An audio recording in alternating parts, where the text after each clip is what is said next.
Thank you very much, Pete Kubrick Townsend and Veres Buspan for this music intervention, swing and jazz masterpieces. We'll have the pleasure to listen to them 2 times more this evening.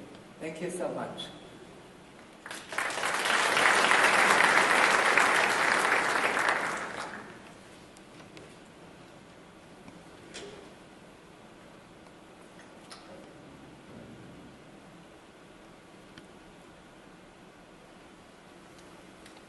Dear Mrs. Margareta Wallström, Special Representative of the UN Secretary General for Disaster Risk Reduction and Assistant Secretary General, United Nations Office for Disaster Risk Reduction, UNISDR in Geneva.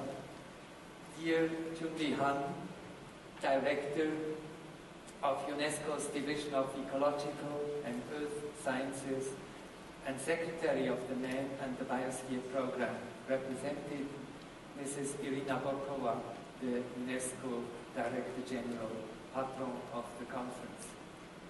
Dear Rashid KHALIKOV, Director, United Nations Office for the Coordination of Humanitarian Affairs, OCHA, in Geneva.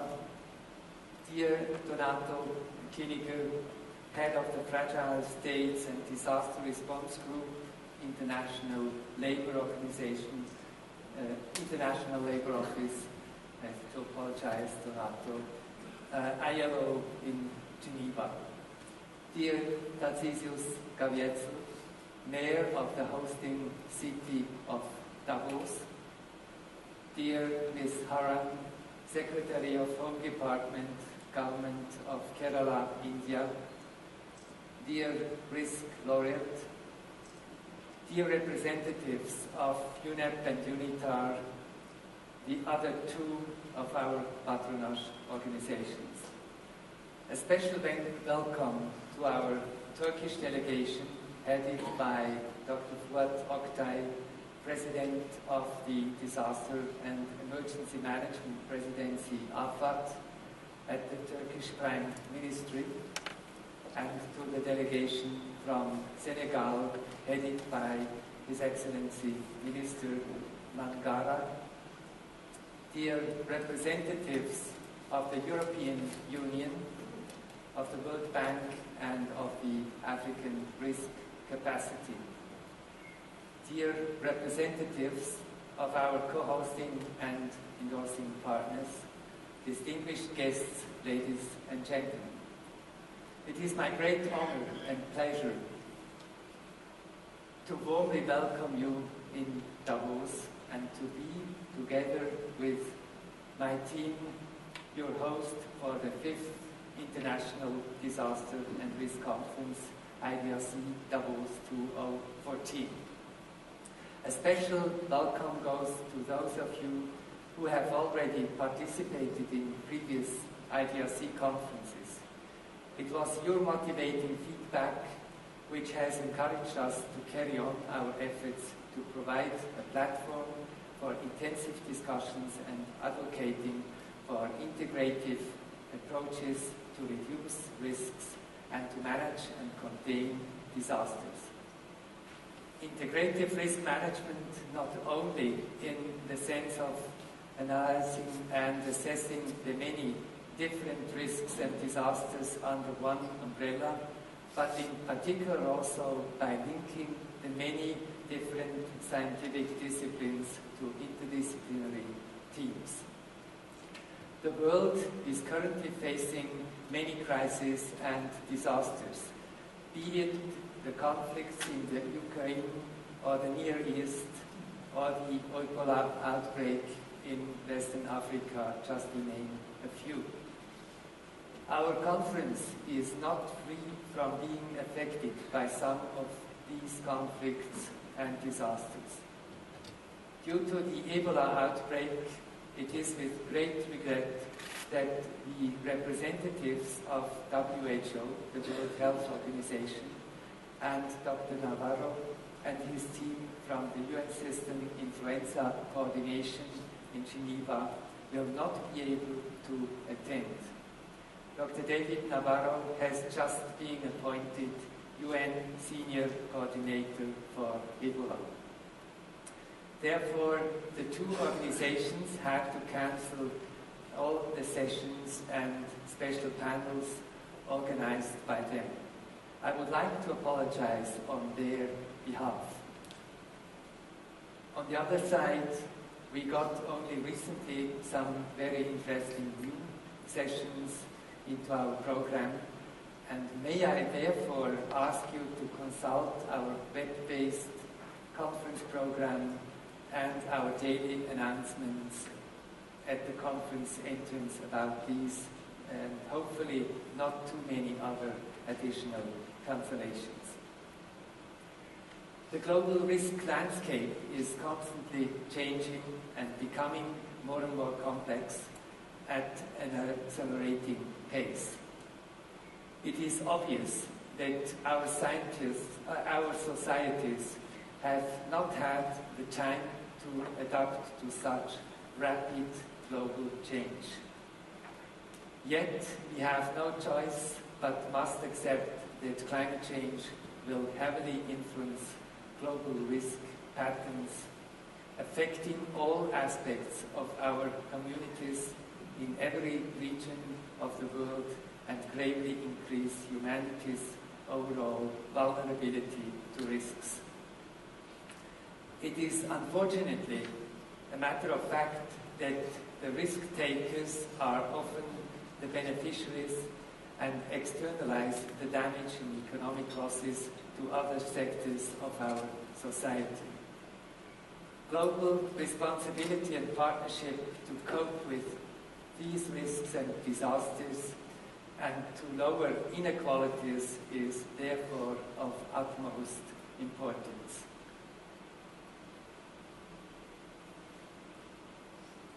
Despite the many other alarming concerns, fortunately, we can also clearly identify progress and many valuable achievements in risk reduction strategy, in disaster management and resilience increase over the past years. The Hyogo Framework for Action, under the leadership of Secretary of SRSG Margareta Wallström and her team, has brought substantial progress and consistency in coping with all the different risks. And we are very thankful, Margareta, for all your efforts and achievements with your team. The Hyogo Framework for Action will come to an end in 2015 and shall be followed by a post-2015 framework for disaster risk reduction. In her keynote speech, SRSG Margareta Wallström will provide more insight, certainly, into the goals and perspectives for the next decade to come. Already for many years, she has been advocating for a reformation and prolongation of the HFA process after 2015 to achieve future resilient, sustainable societies. Earlier this month, the UN has released a pre-zero draft proposal of such a post-2015 framework for DRR, which is basically based on a preparatory conference organized by SRSG Margareta Wallström in July in Geneva. The IDRC Davos 2014 aims to contribute to her efforts and has focused the whole conference program and process to that purpose. IDRC Davos 2014 aims to serve as a platform for intense discussions on amendments for the existing pre-zero draft mentioned before, from the perspective of science, technology and implementation. This also explains our conference title, which is Integrative Risk Management, the Role of Science, Technology and Practice. We will discuss how science and technology can be used to move towards a safer world and increase society's resiliency, and how can our current know-how support this change process. As you know, dear participants, we have requested you and sometimes urged you already during the preparatory phase of the conference to contribute to this process. For example, we have asked you to provide input in Chapter 4 of your extended abstracts. Or we have asked you for a written personal statement. Meanwhile, a book of almost 150 statements is published and for download on our website. For your oral presentations, we are requesting you to present your ideas and concerns in one particular slide. I hope that many additional information will be gathered that way. And tomorrow we will have plenary session 1, providing an overview on the outcomes of conferences which were held earlier this year. Please take these outcomes as an additional input for your further thoughts and discussions during this week. You also have the possibility to use our red chair just outside of this room for delivering a 2-minute video recorded message with your ideas on a post-2015 framework.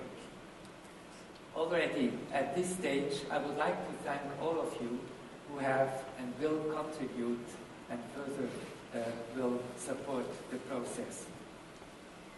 We are collecting all these information, and next Friday we will hold a post-conference expert workshop in close cooperation with the UNISDR Scientific and Technical Advisory Group, the STAG. And we'll come up with a draft summary of all the many ideas commenting the pre-zero draft, and which will serve as an input document for the current preparatory process for the post-2015 framework. Let me, ladies and gentlemen, dear guests, conclude with a word of thanks. Our thanks go to the IDRC Davos 2014 patronage organizations, to our sponsors, to the co-hosting institutions, and to the endorsing partners. Our thanks go to the strategic and the scientific and technical advisory group members, to the patrons and the chairpersons for their leadership and guidance, to the authors of all the papers and posters, to the special panel and session organizers. And last but not least, to the keynote speakers, of course, and high-level panelists. As in recent conferences, and I hope now that the technique will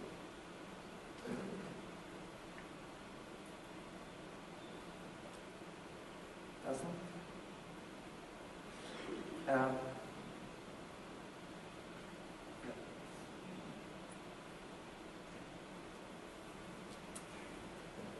As in recent conferences, we would like to thank our keynote and plenary speakers with a symbolic gift. Each gift presented to this year's speakers helps to retrofit one house in Bangladesh in support of our charity partner Caritas Switzerland for the project Increase the Resiliency of the Most Vulnerable People in Cyclone-prone Areas of Bangladesh. So each speaker will hand out a special recognition.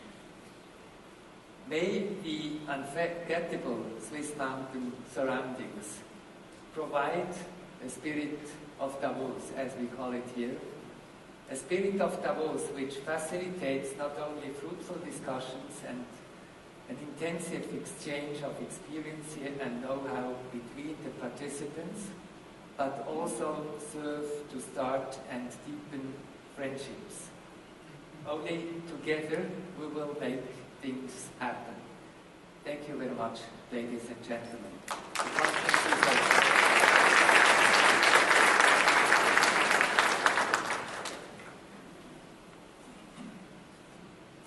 Let me then invite our mayor of the city of Davos, the hosting city, Mayor Tarzisius CAVIEZEL, to give his speech.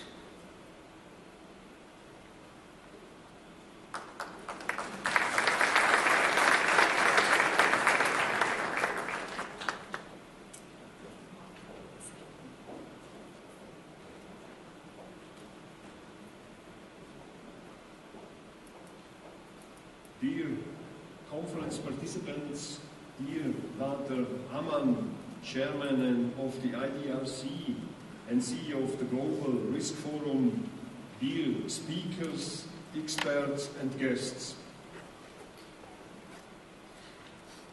It's a great pleasure for me to welcome you here in the Congress Center of Davos to the 5th International Disaster and Risk Conference.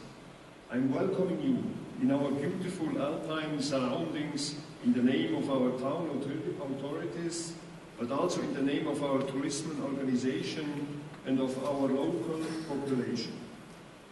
In the coming 4 days, you will attempt to find solutions to today's challenges by managing risks, reducing disasters, and adapting to climate change.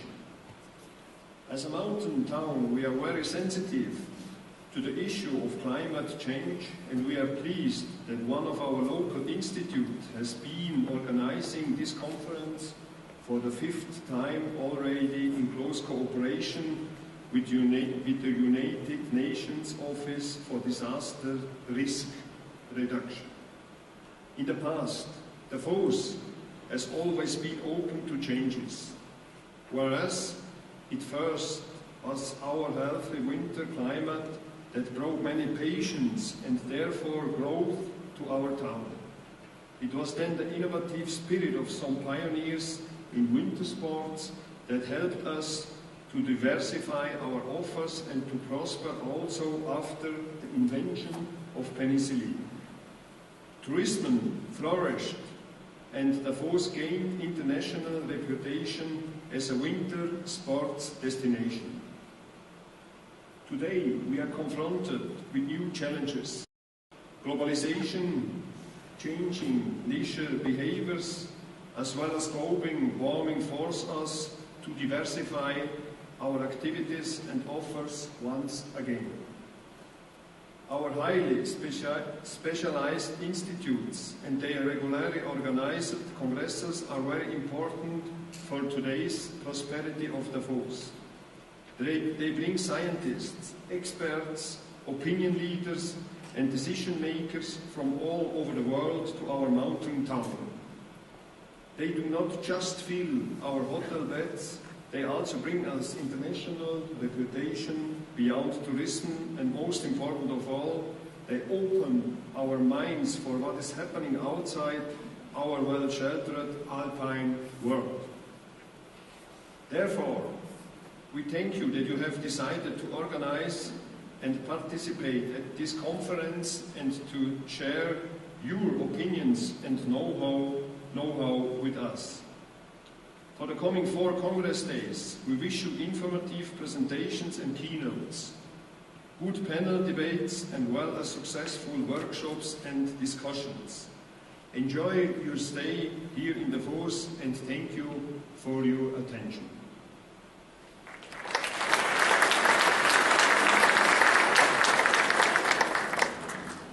Thank you very much, Mayor CAVIEZEL.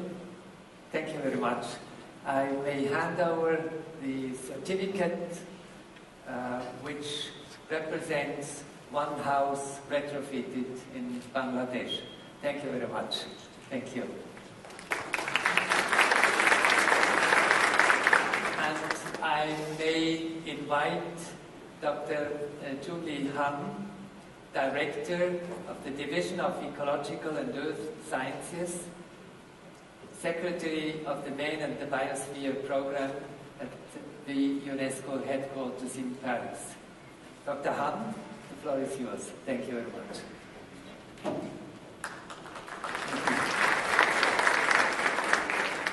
Dear Mayor, distinguished participants, ladies and gentlemen, I'm very pleased and honored to greet you all on behalf of UNESCO Director General Irina Bokova to the IDRC Davos 2014.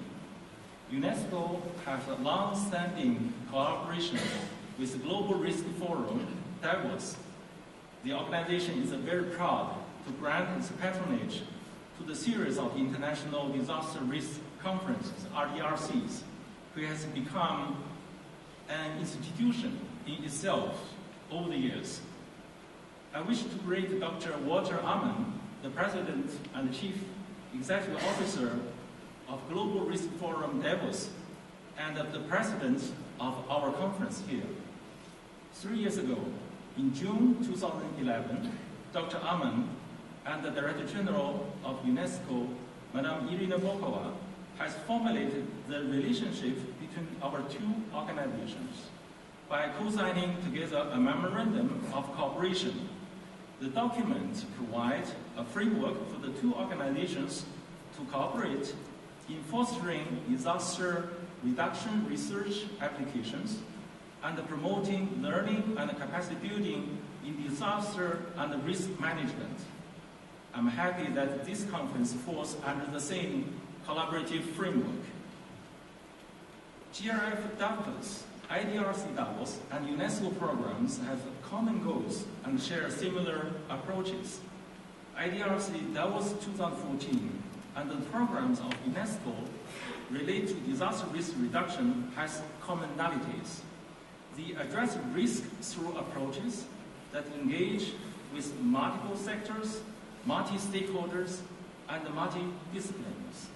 They consider that building human capacities toward disaster risk reduction is one of the primary and sustainable ways for achieving disaster resilience.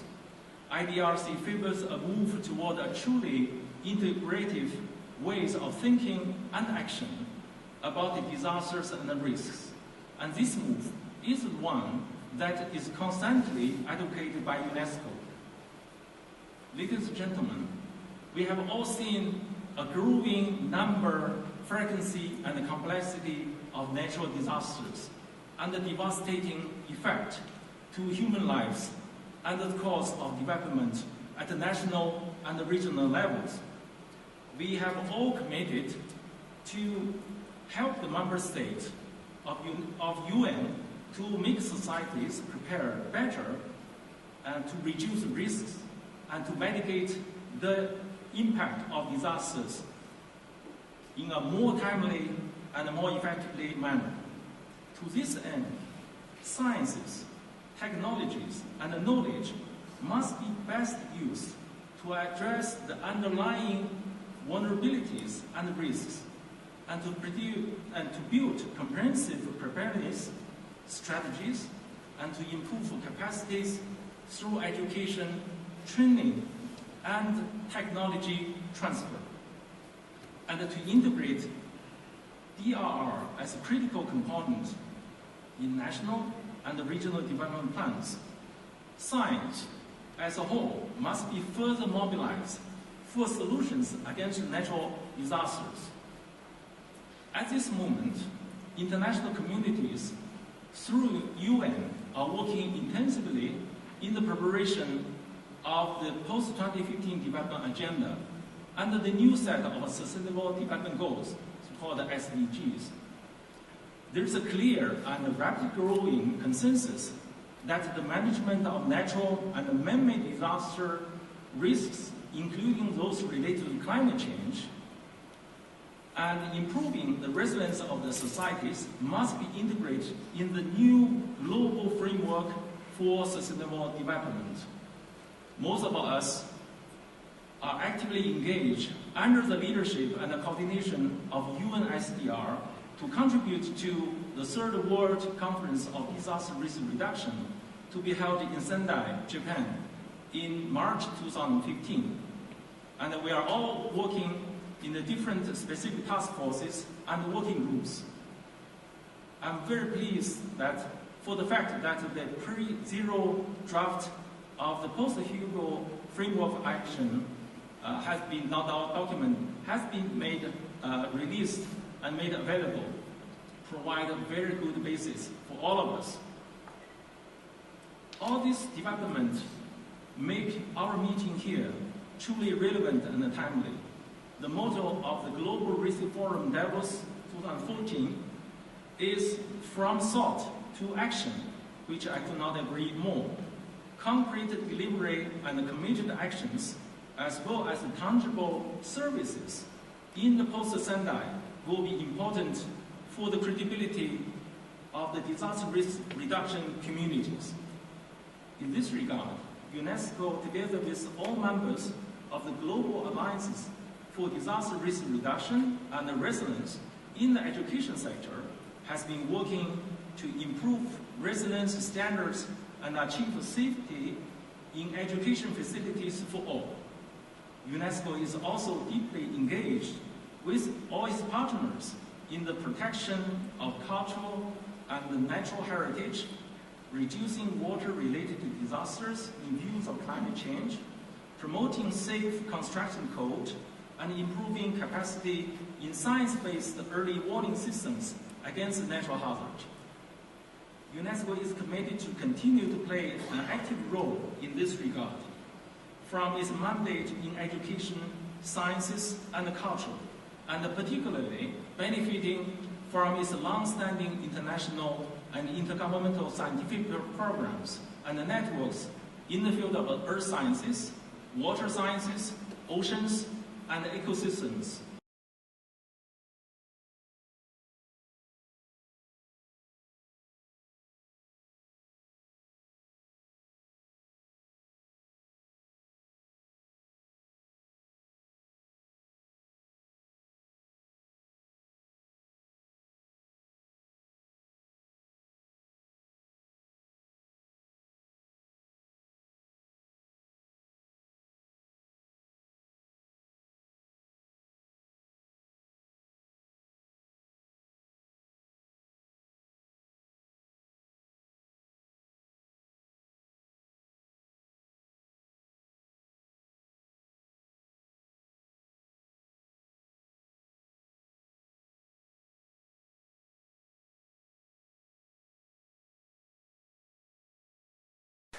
I would like to introduce and invite to come to the podium Director Rashid KHALIKOV, Director, United Nations Office for the Coordination of Humanitarian Affairs, OCHA.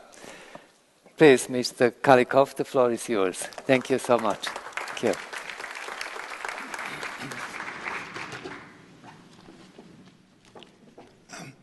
Mr. Chairman, Excellencies, esteemed colleagues, ladies and gentlemen. First, I would like to thank organizers for the arrangements made, and I'm looking forward to the success of this conference.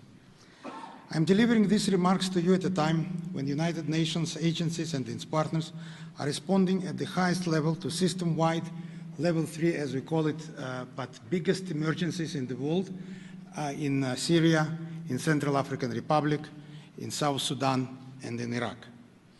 A large-scale response is also underway to Ebola outbreak in West Africa, as well as conflict in Gaza still continuing, making a lot of sacrifices there.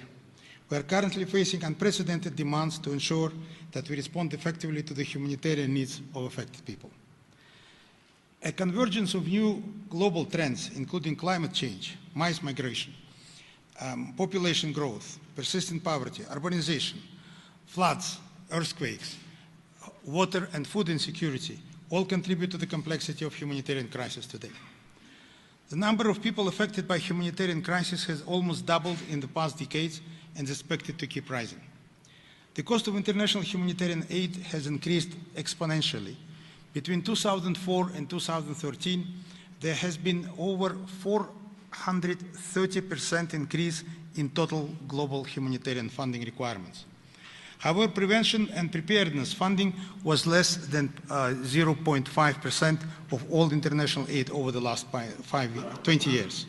Experience has proven that risk management and prevention are more cost-effective than response. Let me elaborate on the particular concerns that led United Nations Secretary General to issue his call to convene the World Humanitarian Summit in 2016. As mentioned earlier, emergency humanitarian needs are growing steadily.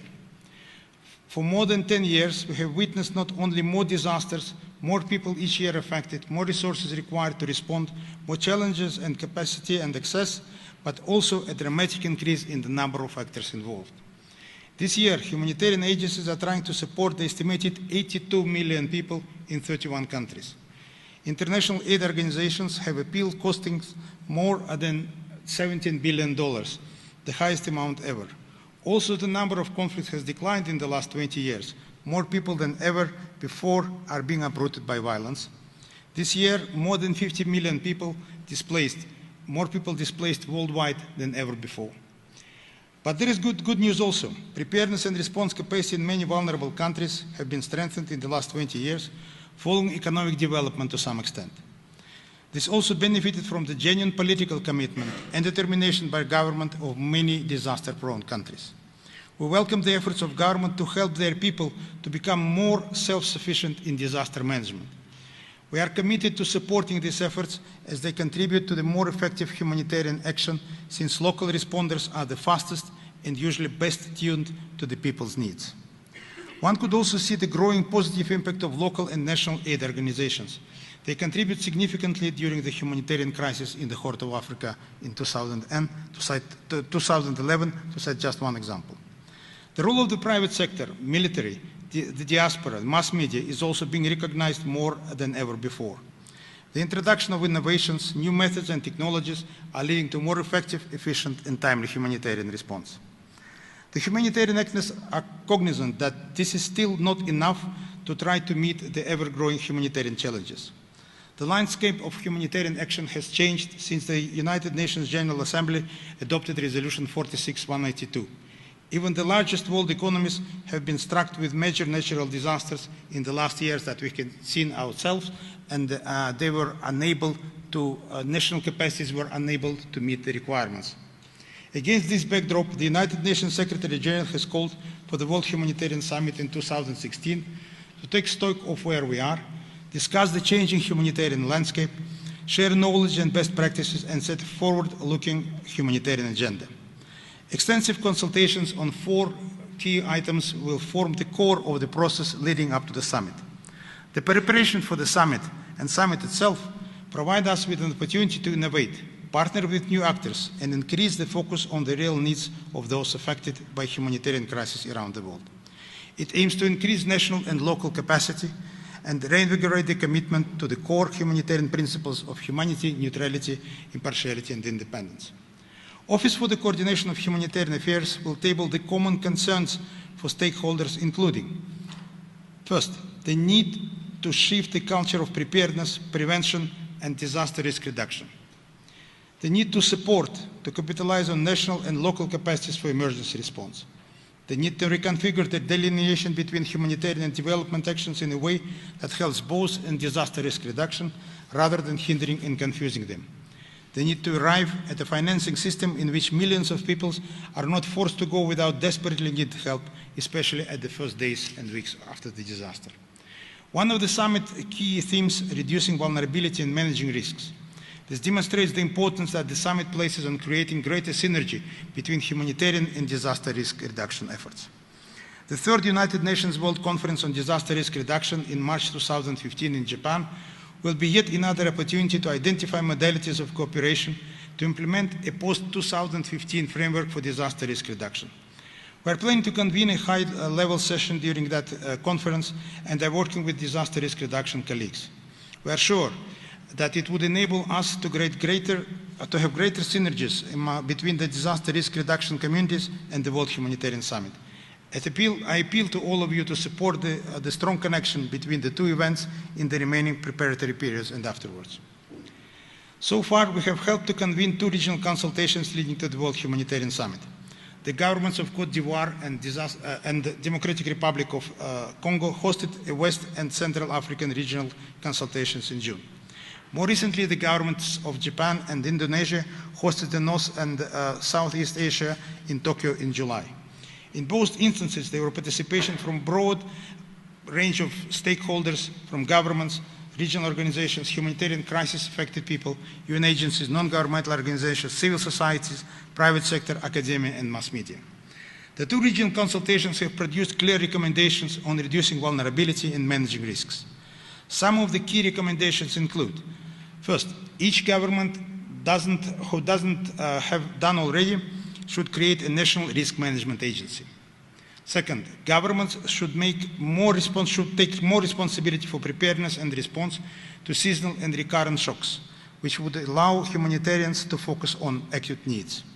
3, donors and governments should increase financing for risk management. 4, local authorities need capacity building on risk in urban areas.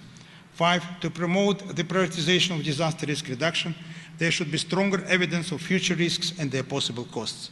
6, to ensure greater alignment of approaches around disaster risk reduction that should be joint risk analysis, planning, financing, and advocacy among the humanitarians, climate change adaptation, and development actors. And finally, participants pointed clearly to the need to develop strong partnerships with the private sector, which has its own perspectives, expertise, and capacities on risk reduction and humanitarian response. Participants of these 2 regional consultations clearly recognize that crucial linkages exist between humanitarian response action and disaster risk reduction. The 2 consultative processes conclude that broad-based thinking and high-level political resolves are required to allow us to move forward and be ahead of the curve. It was emphasized in both instances, in Abidjan and Tokyo, that national capacities has to be at the center of preparedness and response. Mr. Chairman, we must find the right balance between disaster risk reduction, response, and mitigation. In the same way, we must continue to work towards building a stronger bridge between humanitarian and development work, recognizing that fragility, vulnerability, poverty, and poor governance constitute significant triggers which could result in major humanitarian crises. We are looking forward to hearing your views and identifying a few practical ways forward. Thank you very much for your attention.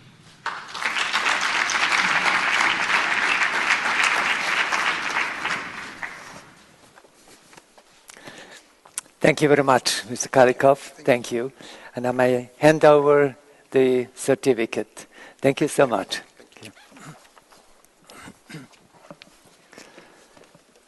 May I now ask Donato Kiniker-Pasili to join me on the stage. Donato Kiniker is the head of the Fragile States and Disaster Response Group at the International Labour Office, ILO, in Geneva. Please, Mr. Kiniker, the floor is yours. Thank you.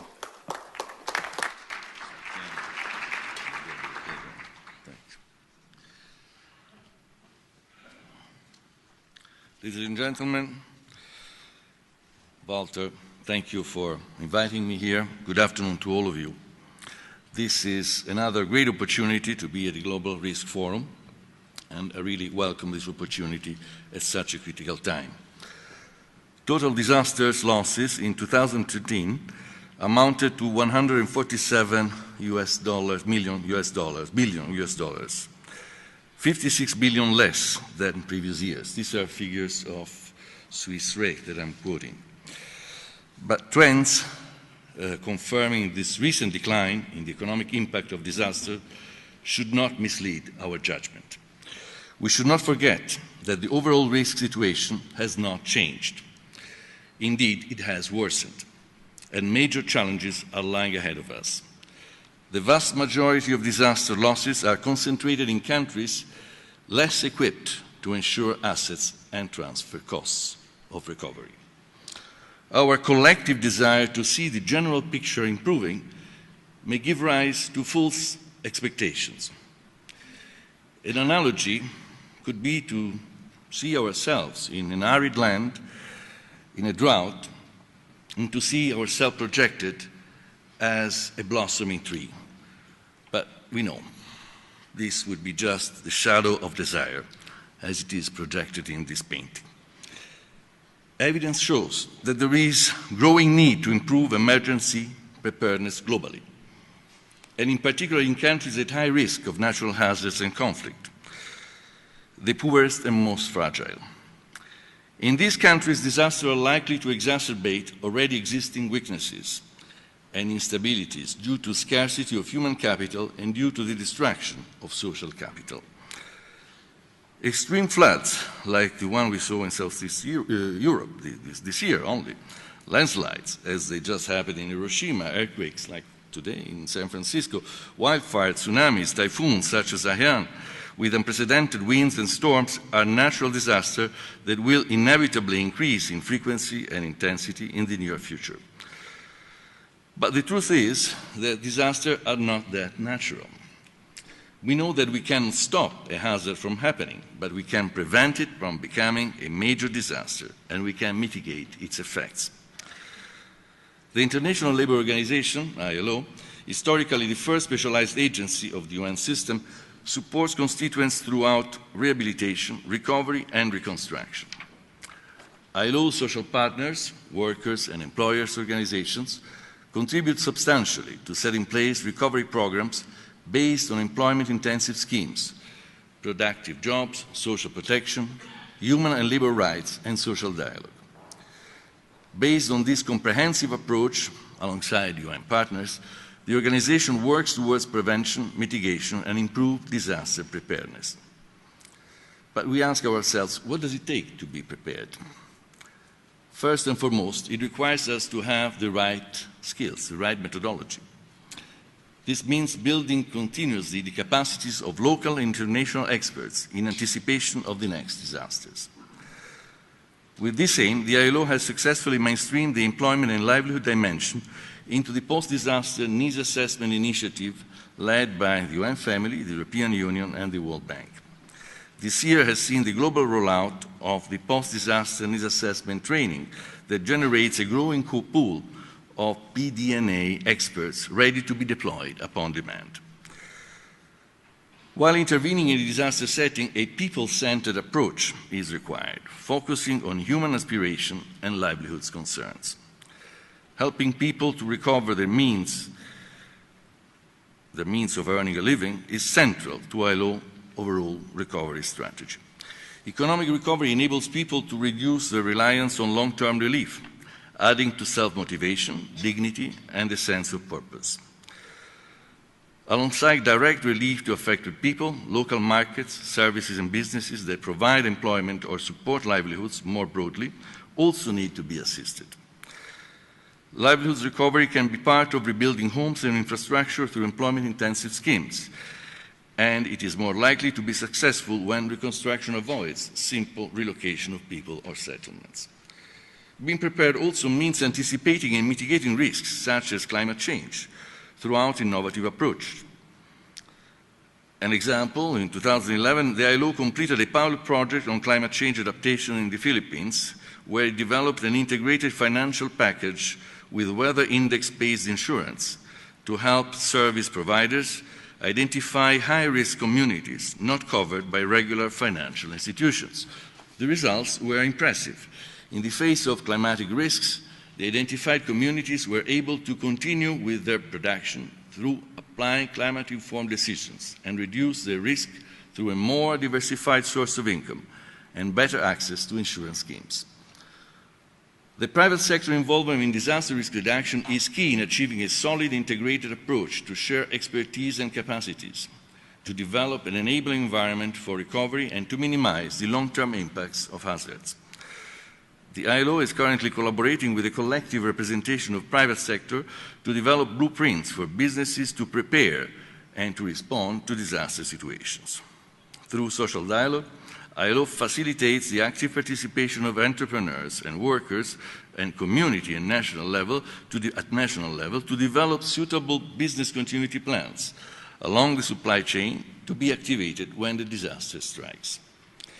Providing a smooth transition from relief to recovery is also central to disaster preparedness. Only when employment and development opportunities are maximized from day one of the relief effort, we can foster a strong and lasting recovery, and at the same time address underlying risks and vulnerabilities. In Haiti, another example, the ILO program has moved from emergency employment-intensive reconstruction to the promotion of enterprises and entrepreneurship. Several enterprises services centers have been opened. These centers provide practical, technical, and managerial training in recycling the debris material resulting from the 2010 earthquake into paved blocks and in road and public space rehabilitation.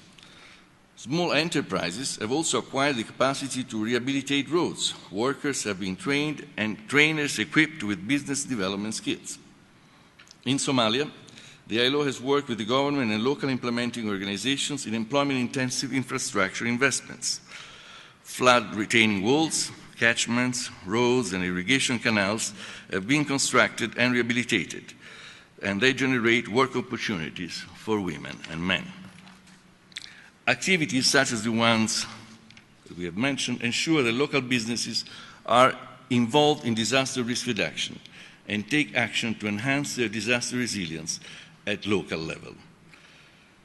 Natural and man-made disasters also require efficient and cost-effective multiple responses to strengthen national and local coping mechanisms.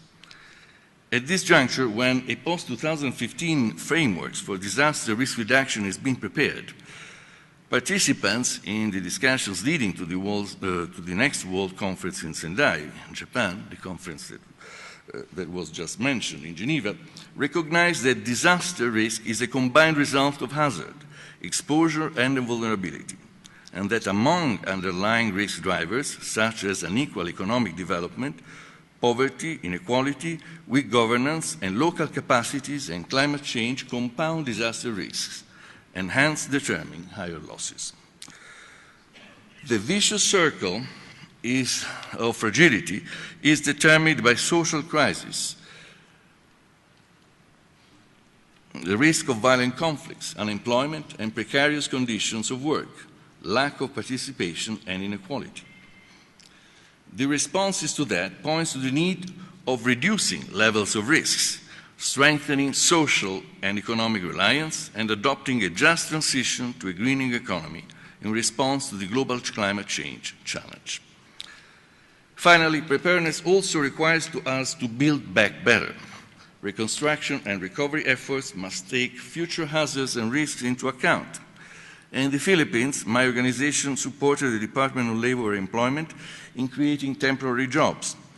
Not just jobs, but decent work opportunities with minimum wage guarantee, protective gear and clothing, as well as health and social security contributions to help improve living and working conditions for affected communities. Reconstruction and recovery efforts must also recognize and foster diversity. Communities and populations affected by disasters are not homogeneous. Different groups have different needs, different skills, and capabilities. In its disaster recovery efforts, my organization gives special consideration in particular to the needs of women and disadvantaged groups. In this sense, there is also an opportunity for improvement. If projects and programs are well designed and implemented, we can build the capacity of institutions, expand access to services such as health and education, reduce poverty and strengthen livelihood security, advance gender equality, and empower and open up spaces for civil society. As an integrated approach is needed to reinforce local capacities, this shifts from a reactive to a preventive approach, establishing a robust public-private partnership and providing incentives to the private sector, increasing the investments in risk management and business continuity. If more investments will be directed to disaster risk reduction programs, more quality jobs will also be created. In parallel, we should promote an effective understanding of measures at hand and offer effective solutions to the challenges we are facing in order to build a society resilient to disasters. As stated in the UN Plan of Action, resilience can be achieved only through higher preparedness, higher capacity to respond, and higher ability to recover. for the ILO, generating resilient jobs and livelihoods that can withstand shocks, is key to this endeavor, and as they ultimately create a better working environment, better skills, and improved productions, marketing, and safety at work. I wish us all fruitful exchanges during this 5th International Disaster Risk Conference in Davos. The knowledge and high-level representation they bring at this forum make it different from any other meeting on similar subjects that sometimes may be deceiving. I'm sure that, as for the past GRF conference, this will be another landmark for the cause of integrative risk management and disaster risk reduction. Thank you.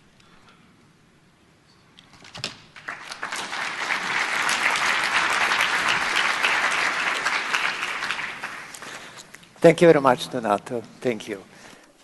The certificate. Thank you so much. Thank you. Before we are coming to the Risk Award, we are listening to an additional piece of music.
Thank you very much, Erich Nussbaum, Pete Kubrick Townsend.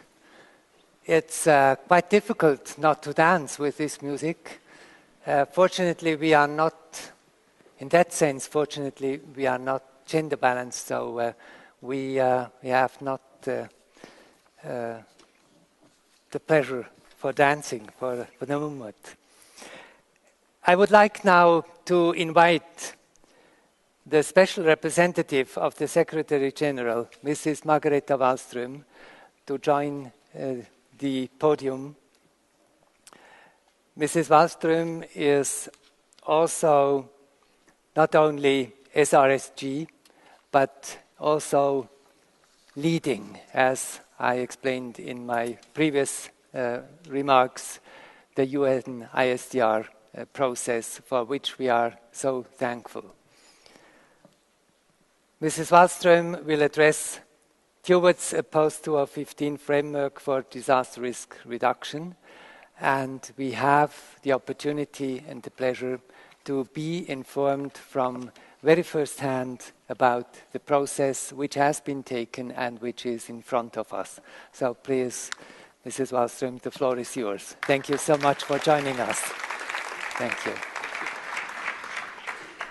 Can I put this down a bit so I can see? So good afternoon, dear Walter, dear Mayor CAVIEZEL, for welcoming us again to Davos, to this traditional conference now. And dear colleagues of the disaster risk reduction community, professionals, UN colleagues, and many others.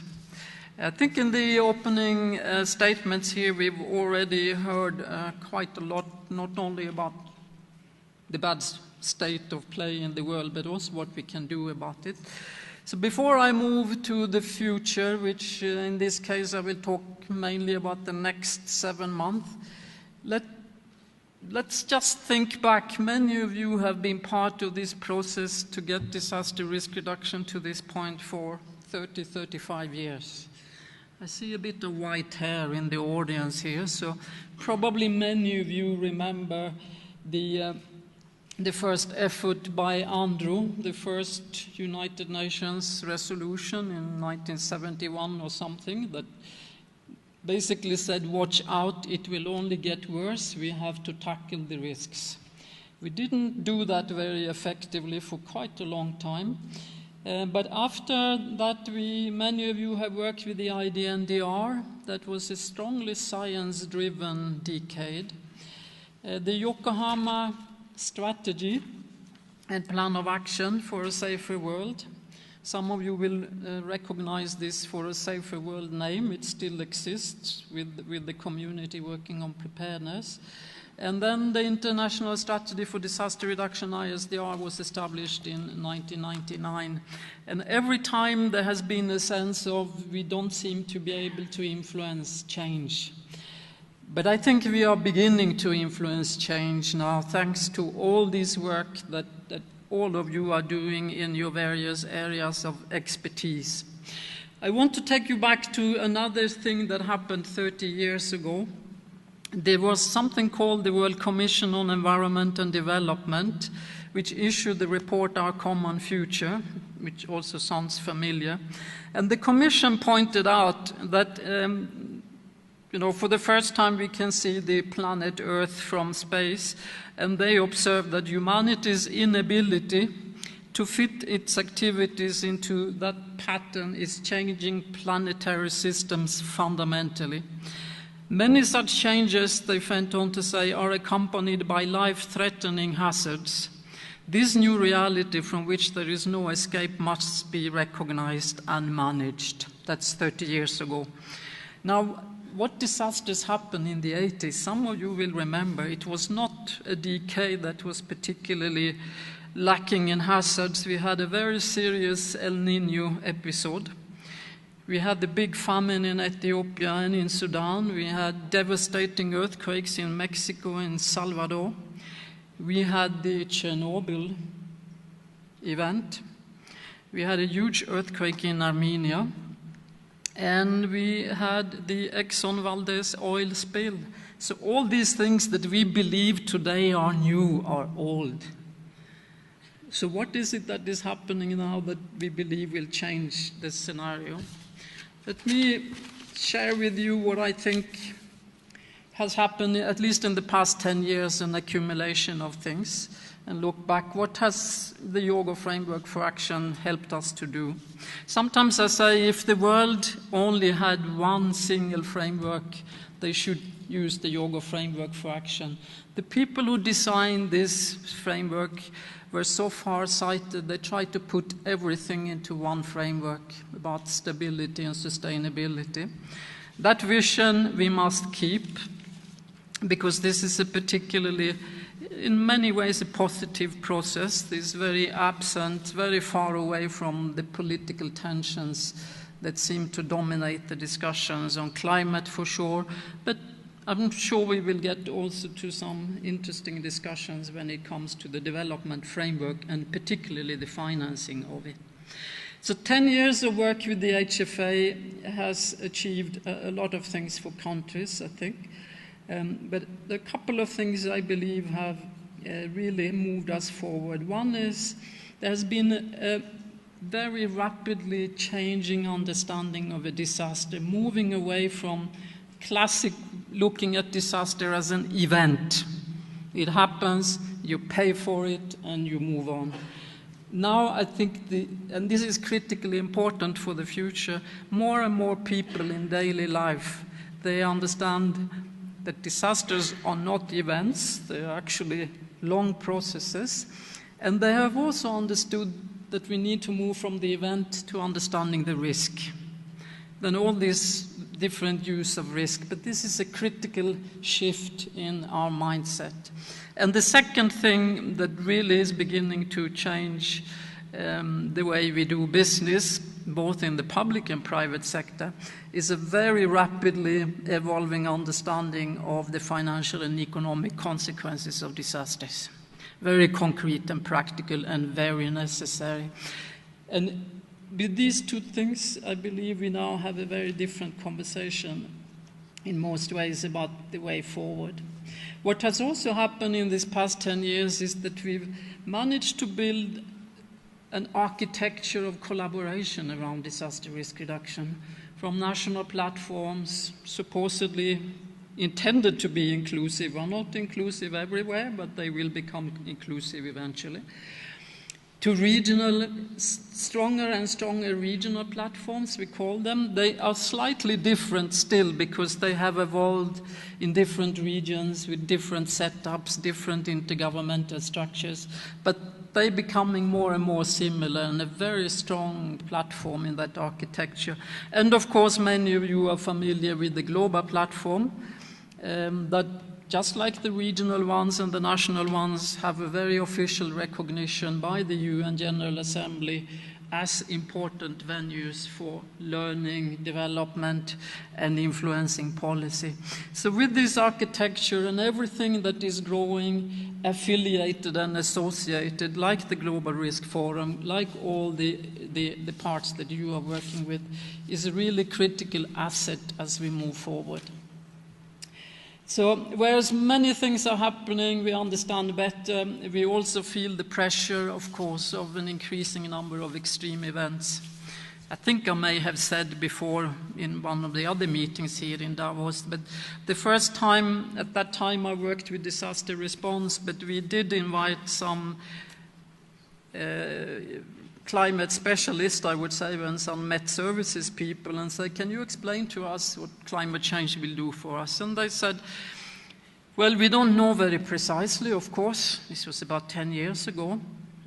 Sometimes we get the same answer, but it's getting more and more precise.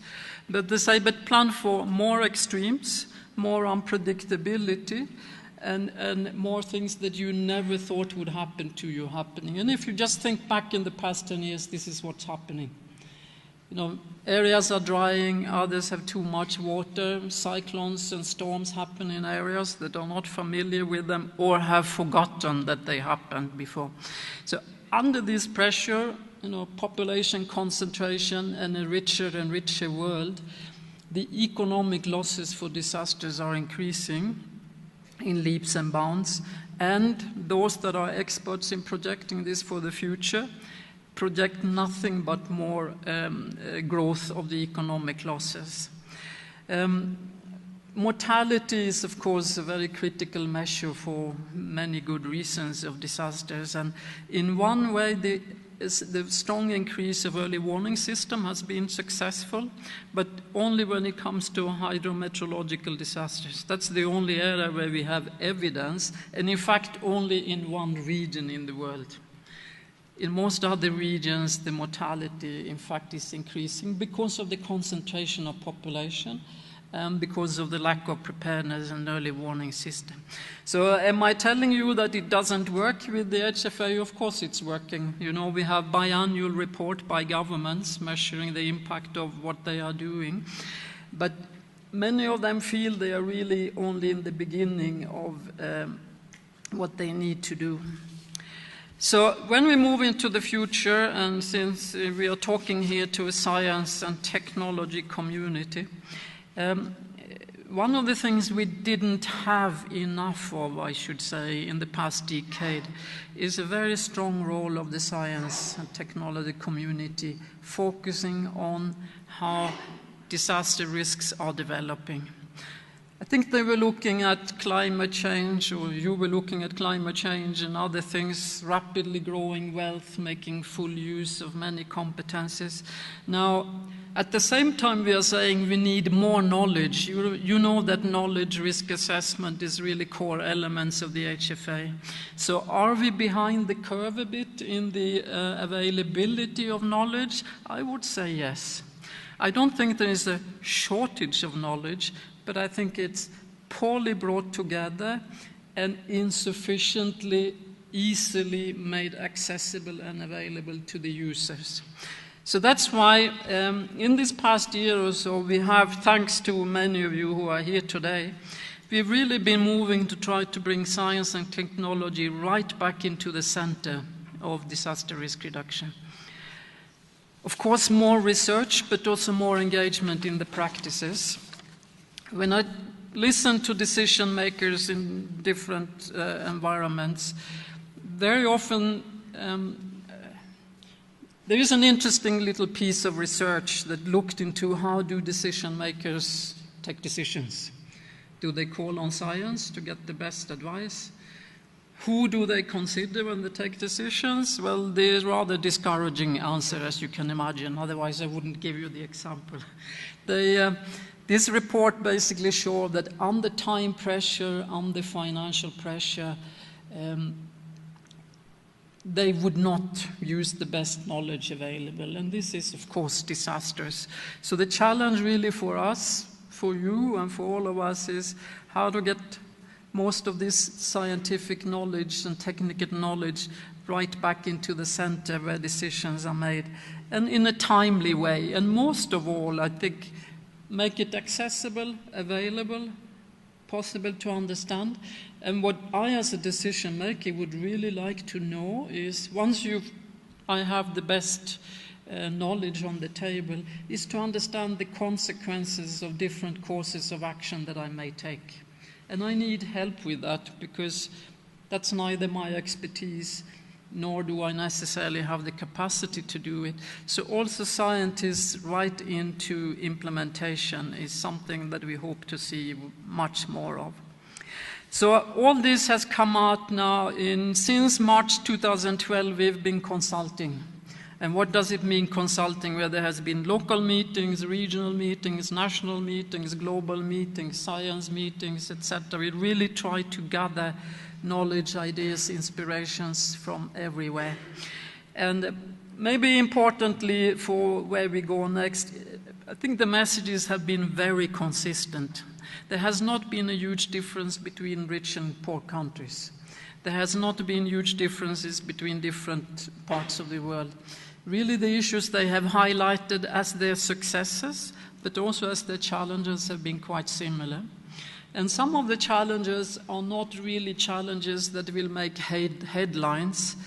And I'm painfully aware of that if we propose to design a new framework around institutional redesign, and no one would be very interested, because this is, of course, not only an issue for disaster risk reduction, but it is a core issue to move forward with the risk management. That countries look at their institutions, and by all means in the international system we also have some challenges in the same domain. So it's issues: who's involved, who takes responsibility, where does accountability lie, who assigns money and budget, who sets national priorities and strategies, and where does risk and risk reduction fit in that? Are there any Swedes here in the audience? Except for myself, a few down there, so please don't feel insulted by what I'm going to say now, because it's a very interesting case study of something that has happened in the last few months. Sweden had an absolutely unexpectedly large and serious forest fire in June. And I think the general impression by the Swedes was that they were not very well prepared for such a forest fire as they had. So once sort of this noise settled a little bit for that, what happened? Huge floods. Huge floods. And then I read a little interview with someone from this flooded community. She said, 4 years ago, we did a risk assessment in our community. And MSB, that's the Swedish National Disaster Expert Agency, they did the assessment with us. They gave us a list of recommendations. We needed 4 million Swedish krona. That's not a lot of money. And the local government didn't want to invest in it. So we didn't do anything. Had we done something then, the impact of these floods would not have been so severe as it is. And now here comes the most interesting point. One of the major political parties in Sweden wanted to decrease the budget with 10% for MSB. So this is a case study of how, and this is a country that doesn't think it's very disaster prone, but how different parts of what countries do actually don't fit together. So this whole issue of the institutional responsibility, the message that we have given, and many of you have given, I'm just passing it on, is the responsibility has to sit at the highest political level. Otherwise, you cannot really turn and change, and understanding how risk impacts every part of the community and society. So from that to the future then. The Third World Conference of Disaster Risk Reduction will happen in the middle of March next year in Japan. Japan will host this third conference as well. In fact, when I was in Japan earlier this year, one journalist, he asked me, why is Japan always hosting these conferences? Does it have to be Japan? I said, no, it doesn't have to be Japan, but Japan is always quick to say, when something terrible has happened, like the Great Eastern Japan earthquake, that they want to share what they have learned. So Japan very quickly, after the 2011 earthquake, invited the world community again. So now I don't think we should always link a world conference to a very big disaster, but I do hope, and this is a message to all of you, that one day we will see that the world conference takes place in another country in the world. So it's not only Japan that feels that this is a critical issue for them. So on the basis of the consultations, the UN General Assembly, now this is not a global platform that we are gathering in Sendai, it's an official UN conference, so it will look and feel different. But the preparation for the conference has been truly stakeholder, and what we now are putting forward to the World Conference is the aim is, of course, of the co-chairs that we will have a full agreement on the draft for the post-2015 disaster risk reduction agreement, so that when we get to Sendai, we can talk about the future. We don't negotiate the paper is agreed, everyone talks about now how do we implement, commit to plan of action, commit to participating, contributing and supporting, so that we together move immediately from This is the future to action. So formally, the conference will, and I'm quoting the UN resolution, it will complete the assessment and the review of HFA. So we will look back a little bit at successes and challenges. And it will look particularly at national and regional experiences. So it will look at collaboration, it will look at, I mentioned the information flow, the institutional issues on the financing issues, both at the regional and national level, and at local level, of course, and to review the recommendations that has been done. And then the conference will decide on what the General Assembly wished to have, namely a concise, focused, forward-looking and action-oriented post-2015 framework. Concise, focused, forward-looking and action-oriented. Now, not many UN documents are short and concise, as you know, and not always setting priorities. I think we have an opportunity to achieve concise, focused, forward-looking and action-oriented. I think the pre-zero draft is 12 pages.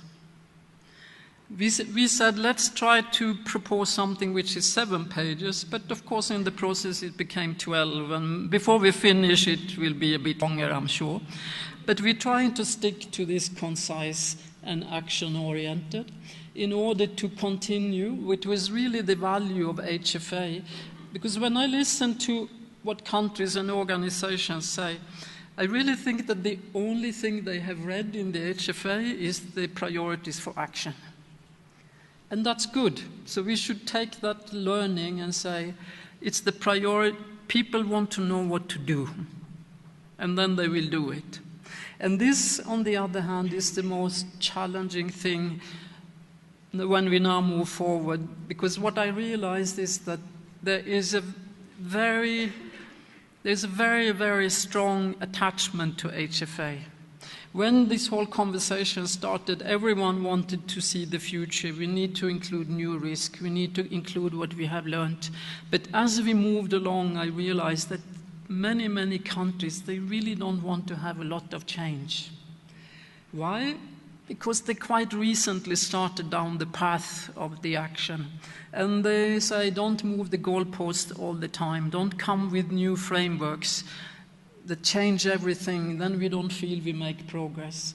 So the co-chairs that are leading this process now, because this is not UNISDR now, this is a process led by the co-chairs from Finland and Thailand and the Bureau of the conference, they are very sensitive to this. So they keep reminding us all the time that you have to make sure that you build on HFA and you don't abandon things that people feel they are still working on, and make it fairly similar.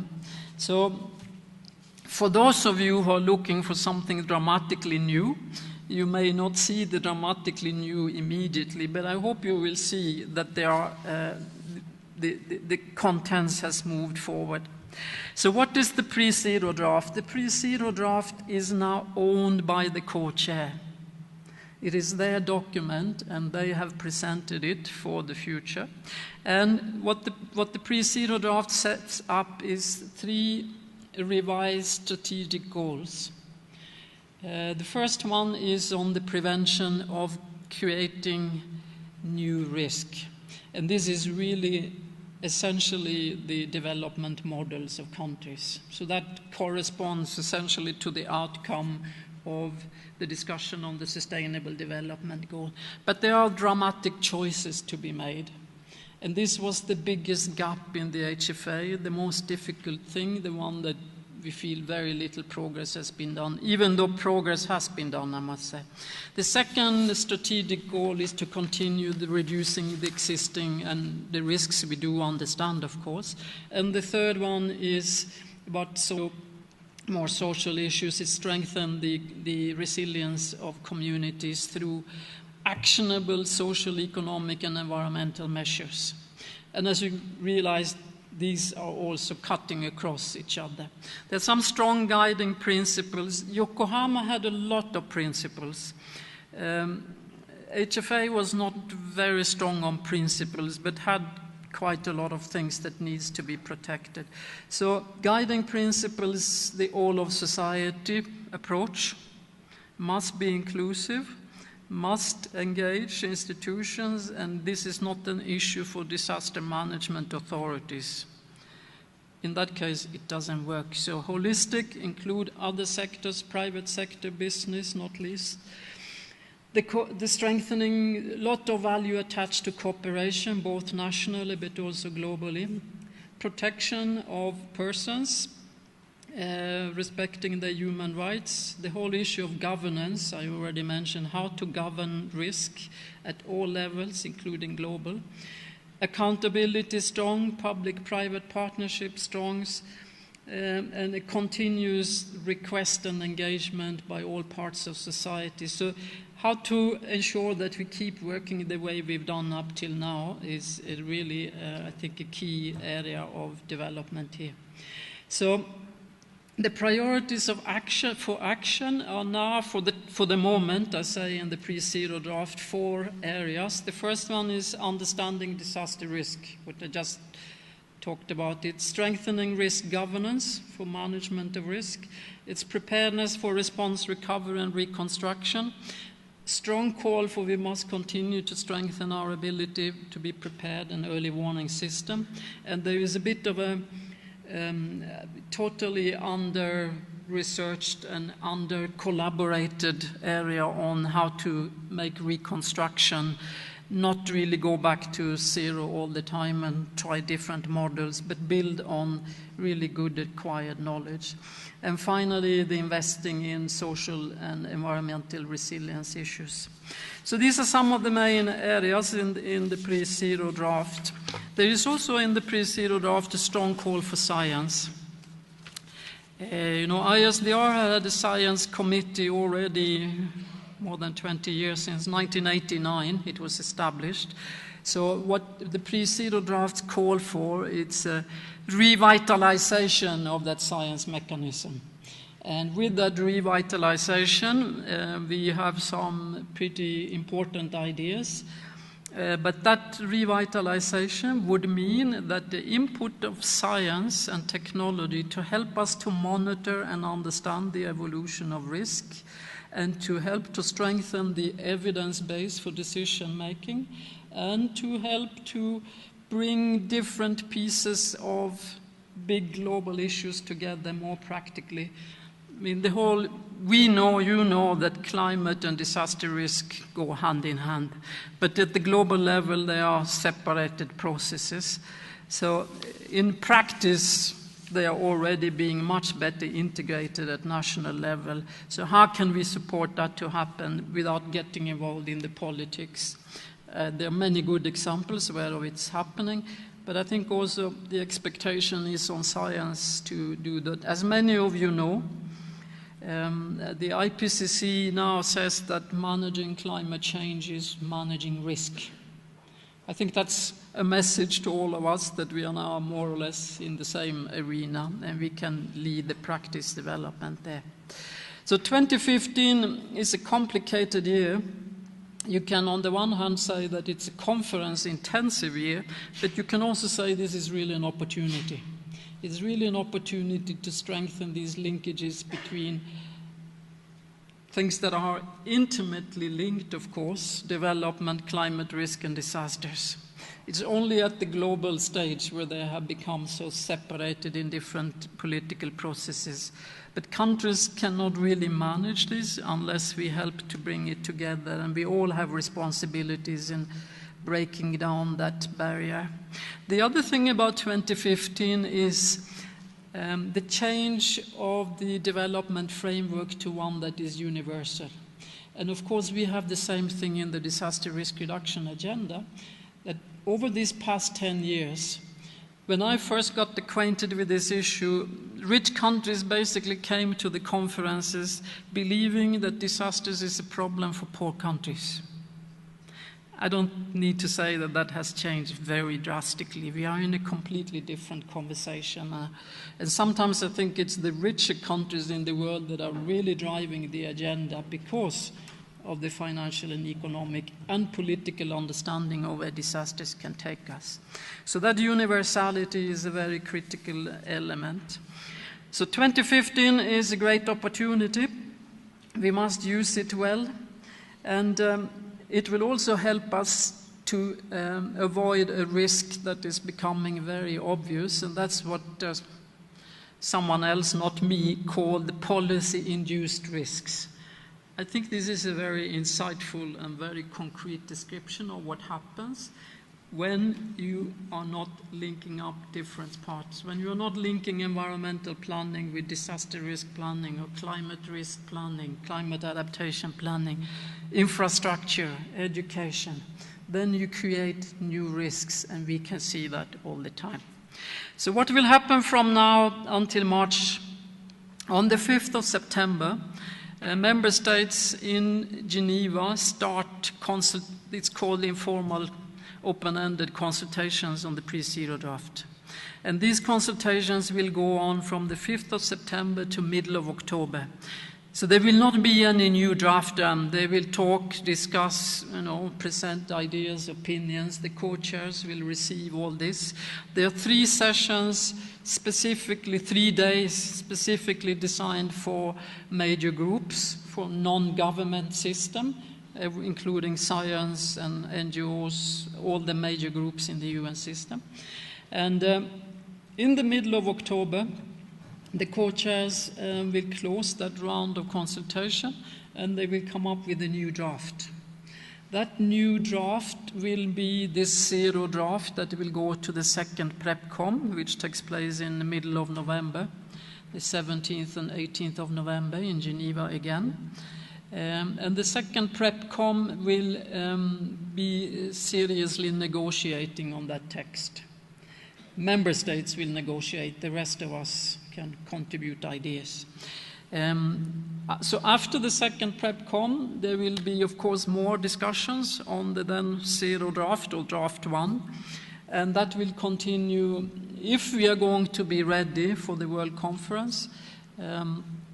We cannot go much beyond middle of February because it needs to be translated to all the UN languages. But if they are not fully ready, there is a chance to have a third PrepCom, a very short one, the day before the World Conference in Sendai. So Sendai will be essentially a very formal and official UN segment. It will be multi-stakeholder segments as well, and there will be a public forum, which Japan is particularly inviting to. So on the public forum, where you will be able to present a lot of what you may want to bring to a very large audience, just to be very practical, there's a very short deadline to register your wish to be part of the public forum. In fact, officially the deadline is the 16th of September. So if you aspire to be part of that, please go into our website and try to register. We may be able to extend it a bit, but for the time being, it's a short deadline. For all the other events, we will invite people to come as speakers, because there are not so many events possible as in a normal global platform. So there will be plenary sessions, ministerial roundtables, some heads of states, and then there will be senior technical level sessions, all focusing on the future. And the final thing that is expected there is what we call commitments, voluntary commitments, we call them.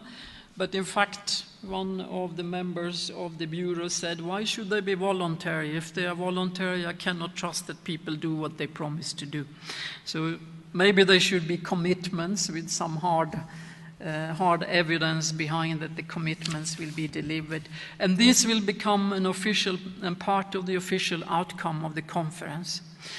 So the final thing that I want to highlight here is that we are now working on a revised and updated monitoring system, an outcome-oriented system, not an input-oriented one.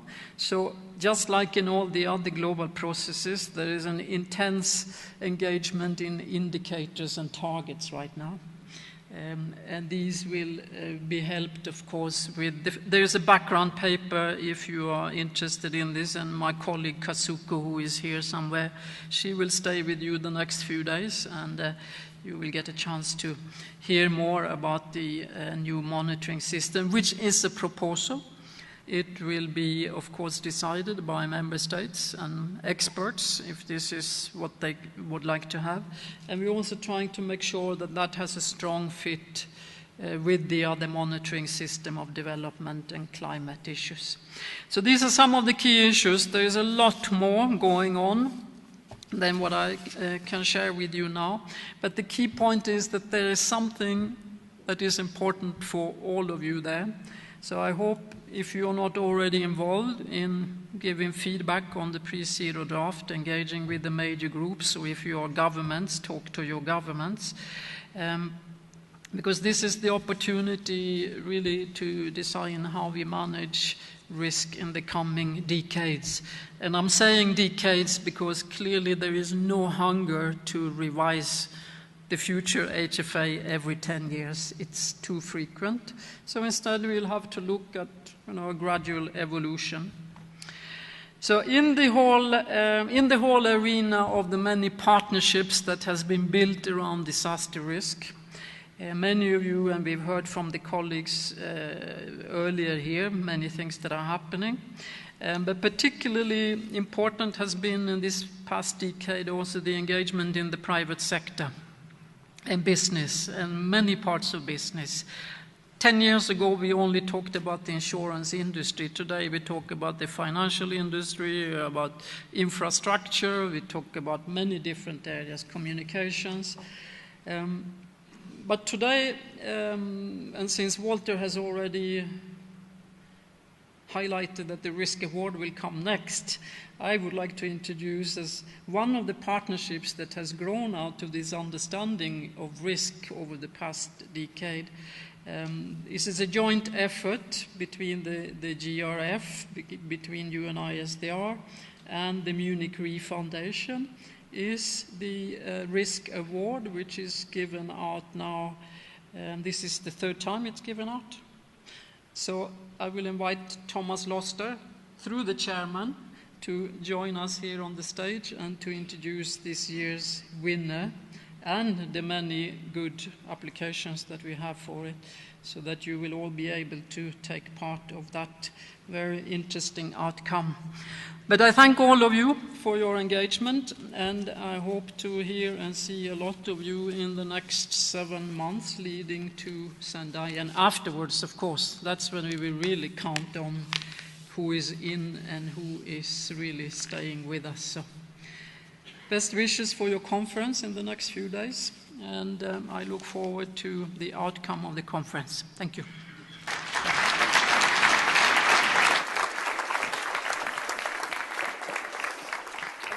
Thank you very much, Margareta, for your excellent overview and the achievements, and we all wish you all of success for... It's our success. It's not mine.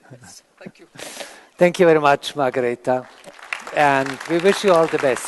Thank you. And I may hand over to Thomas Loster. Thomas Loster is the chairman of the Munich Re Foundation, and the Munich Re Foundation will now chair the Risk Award ceremony. Thomas.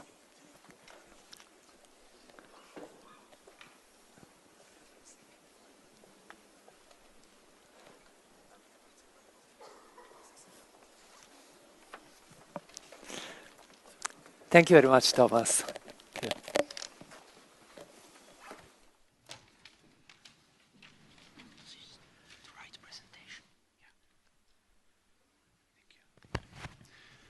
Dear Margareta Wallström, dear Walter AMMANN, distinguished guest, dear winner of the Risk Award, it's a great honor for me to be here on behalf of the partners of the Risk Award, which is the OCHA of Prevention Awards.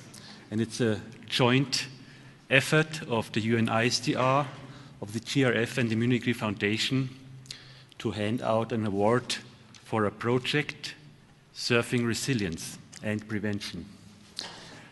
The award is a 100,000 euro prize, and this prize money does not go to an individual who then can say, oops, now I got a lot of money. It goes to a project. And this project is being implemented by the executive project manager, Christian Bartelt from the Risk Award Secretariat. And so it's an award leading to an implementation of a project. It's the second time we award this prize, and we were very happy when we got the applications because there were 77, and even better, these 77 came from 44 countries, which tells us that the award is not a show of the North or the West or only the South. It's really a worldwide prize. And also the applicants came from all different kinds of areas, a mix of academia, a mix of NGOs, many, many NGOs, mix of governments who applied, and 3 applicants come from the private sector. Margareta was just mentioning that also in the Sendai conference, the private sector engagement will be one key issue for improving disaster prevention in the future. You can see on this map that the applications came from all over the world. We had many from Africa, many from Asia. I mean, the most came from Asia.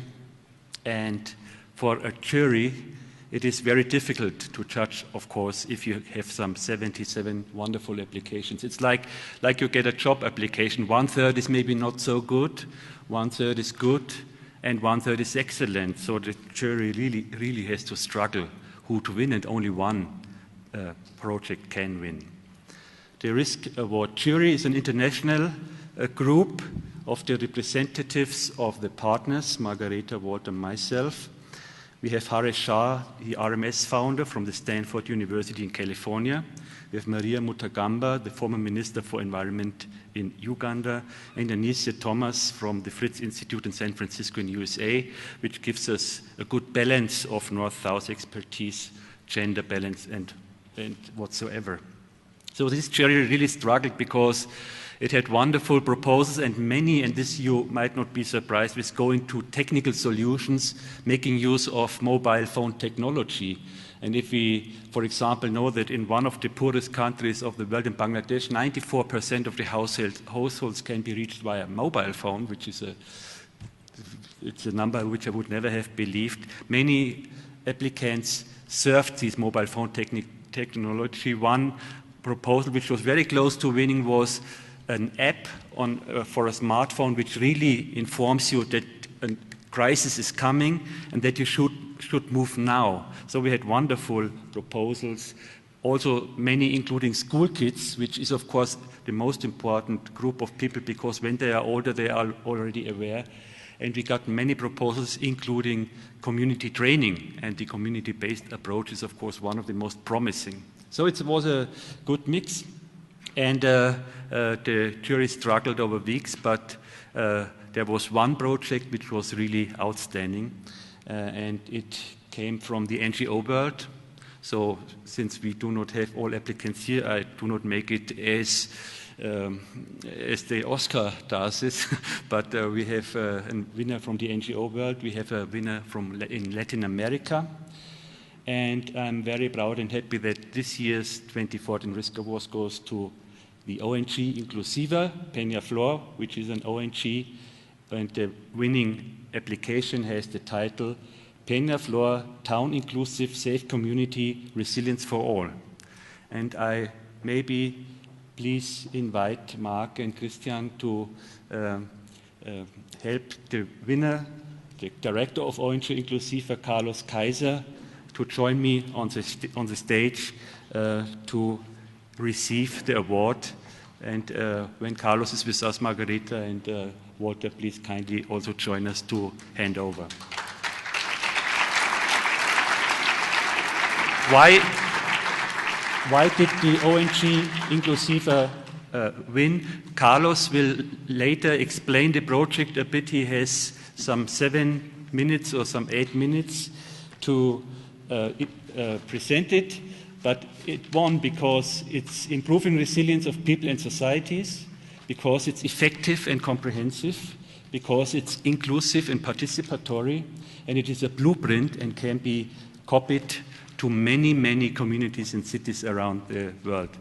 Carlos, I am very happy, I'm very proud that ONG Inclusiva won this prize, and I may ask Margareta to hand it over to you. It's a great honor, Margareta. Yes. Got to show this.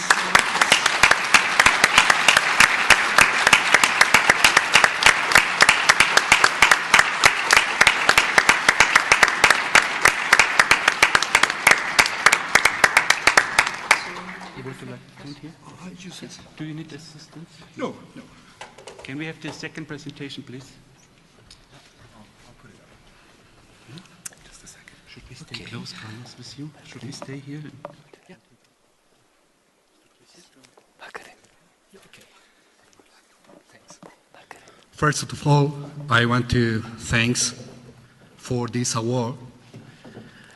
I'm kind of nervous because our presentator, Thomas, said it's the Oscar of this activity. And we would say that this was our very first movie. So, why we are here?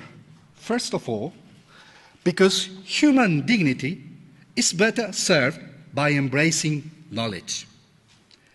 But what kind of knowledge are we talking about? Academic one that could be forgotten in a book, in a shelf? The one that we believe is knowledge, but it's not. It's pseudoscience. Things we said without evidence. And the sad thing, I would say, creating the atomic bomb took a lot of knowledge. So we are talking about ethical knowledge. Why we are here? We embrace knowledge to serve humankind. We focus on the most vulnerable among vulnerable people in our community, people with disabilities, the forgotten ones. We believe in facta non verba. Too many words have been talked about people with disability, but very little facts to support those words. And we desire to make the world a safer place, but for everyone. That is why we applied to the Risk Award. So we are from, well, I really believe my country is the most beautiful place in the world, but from this night I love it because this country is amazing. So we would say that from the beautiful Republic of Chile, South America, Peñaflor town, my hometown. The town received me when I was a little kid. I was part from this community. I'm part from this community, and I'm so proud of my community. We are an NGO.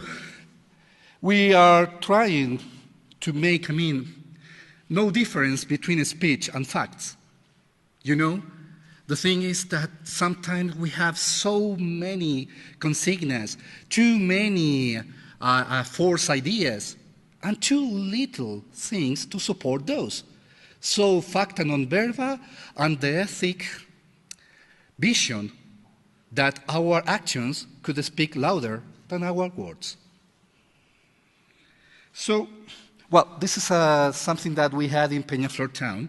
Peñaflor town is the very first Latin-speaking community in the whole world to get certificated by the Safe Community Movement, and also now is part of Resilient Cities. And we are trying to get some little influence on those movements for they to have in their standards for approbation that all things got to have the disability index in their standards, minimum, of course, because it's not, we are not trying to make things more complicated. We are trying to simplify them. That's it. So we work and collaborate with several institutions, We are proud members of the global network. We are cooperating with Peñaflor Town local government, with the Chilean Association of Municipalities. We believe in local government, of course. C-Class, which is an NGO like us. Defensoría de la Discapacidad, this is an institution that represents people with disabilities in tribunals and trying to make the rule of law something for everyone. We're proud to work with them. And with the UN system in Chile. And a lot of many other great institutions, some universities, but time is short, so you could have this and then read it. The thing is that we are busy working for a world safer for everyone. We first made a sort of booklet with the help of the World Health Organization and the Pan American Health Organization in Chile. We launched it, it's online, it's in Spanish, and we present a lot of paper and academic posters and so on. We work with making focus group for the DPECO projects. We are also very happy to be the ones in charge of a very short aspect of an international training course that is held in Chile about disabilities. But we are in our second year working with this thing about inclusive risk management. And a lot of many things. But let's go to the facts. That's our job. It consists of eliminating physical and cultural barriers. The job is done along with the very beneficiaries. We work with people, not on behalf of people. That's one of the key things. We will never look down to the ones we are working for. They are the reason we're working for, and they have the wisdom we are looking for. So the thing is, well, the question is, why did we apply to the risk award? Well, 15% of humankind got disabilities. This is according to the World Health Organization Disability Report. So when I look onto statistical informed reports, I believe that if we are missing 15% of the global population, something is not good about statistic reports we're making. But I'm not about reports. I'm about the facts that those reports got to influence. So we should look at it deeply, I believe, and something that I really know we would do. So people with disabilities, we are theoretically protected by the 11th article of the International Convention on the Human Rights of People with Disabilities. Why do I say hypothetically? Because in my country, in Chile, that is one of the most seismic countries in the world. Yesterday, my mom called me and told me there was a 6-point Richter earthquake yesterday in my country. For us, it's nothing. You know that Chileans said, it's above 7? Yeah. If not, it's not an earthquake. We said. Apart from this, there is no thing really done seriously for us, at least in my country. Every time, well, I hope there are more Chileans here. Every time we have an information for disasters, I start with Twitter saying, interpreters, language sign interpreters, remember, it's a matter of law. So, theoretically, that's our project. The project in 2 sentences. 1, people with disabilities are more vulnerable to disasters because of architectonical, cultural, and technological barriers. 2, to reduce disaster risk for people with disabilities, all these barriers will be eliminated, reduced. And every procedure must be inclusive, thus making Peñaflor Town resilient for all. Very short, our strategies. Physical barriers are eliminated by environmental adaptation for universal accessibility, and cultural barriers through education for inclusion. It's very simple. I am not going to read all those things like a heavy brick, so I'm going to summarize. But the thing is that to develop resilience is a project, it's a must, it's an ethical must. We are doing, yes, through working with the whole actors in our community. We have some products, of course. We have an amount of houses we are going to intervene, to improve for people with disabilities. We are reducing, risk factors, And we are going to do many, many things about, preparing people through training. So, what we are looking for, I'm so happy to be here with representatives of the UN. Getting nervous for my sort of not topless, it's bottomless I'm performing today. The thing is that we have here incredible epistemic, ontological, and practical framework from many, many institutions from the UN. In disabilities, we have the International Classification of Functioning, Disability and Health that explain us that it's not just a biological problem, it is a thing about environment, it's about culture, it's about all of us. Also, the measuring health and disability assessment schedule, territory management, strategic planning cycle, risk reduction, and many things. But what's the problem? We are not working together. Disabilities are from one side and the rest of the world in another place. Let's make it together. It's not that easy, not that complicated. It's just to think everything for everyone. So, we invite you to work on community level, to learn from experience, but via applied science, to develop indicators, procedures, protocols, standards based on this framework, and to work with, not on behalf of, people with disabilities, to encourage networking among us, and the most important thing, we invite you to be part of this project. Thanks for the funding we received, and thanks for our network, we invite you all. When I said all, it's all. The ones who want to be there, welcome. And the thing, let's get in contact. And the final thought, just to finish this, goodwill, applied knowledge, and the burning desire to make the world safer for everyone, especially for the most vulnerable of us, is not only possible. It is also a simple task if we only think and plan everything for everyone. Let's make it real.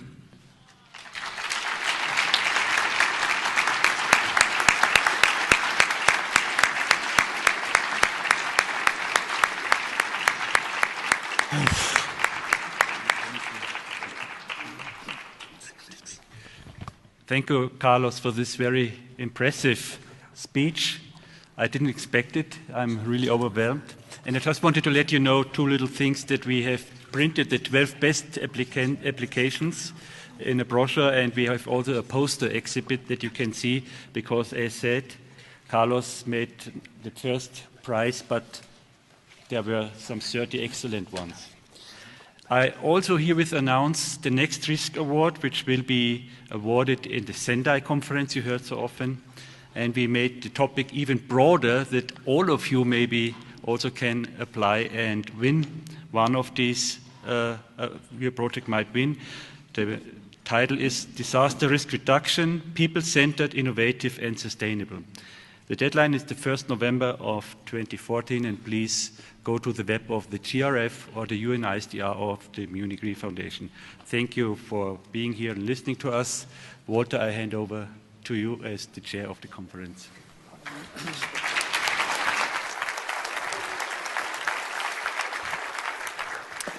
Thank you very much, Thomas Loster, for this ceremony and providing for the third time the Risk Award. Thank you so much, Thomas, for this excellent collaboration we have between Munich Re Foundation, UNISDR and GRF Davos. And of course, all the financial aspects are taken by the Munich Re Foundation. Thank you very much, Thomas. Thank you. We have now a 5 minutes break. Ladies and gentlemen, may I ask you to take your seats again? We would like to proceed, and we have the pleasure to listen to the third musical intervention, and would like to ask you to welcome the two guitarists by applause.